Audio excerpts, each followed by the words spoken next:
the biggest crossbench presence is the so-called teal independent MPs. Should they reveal at least who they would lean towards in a hung parliament at some stage before the actual polling day? Look, it's going to be up to them to do that. We want to make it very clear to voters where we stand. We'll keep Peter Dutton out, and we will get Labor to act on cost of living, on housing, on the climate and environment crisis that we're facing.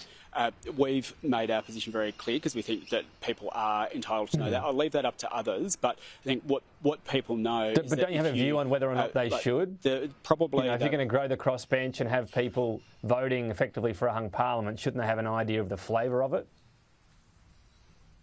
Well, I think that's something that obviously the public and voters will have in their mind, and we've taken the view that we want to let people know what position that we'll take.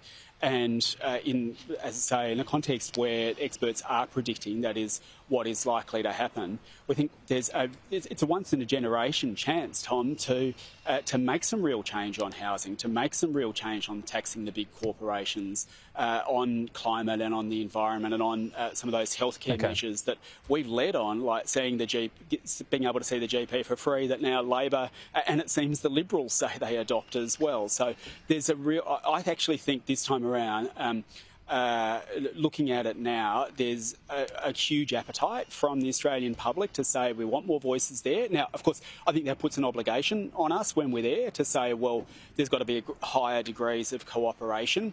Everyone might not be able to get everything they want, but we're going to push, and history shows we can get somewhere.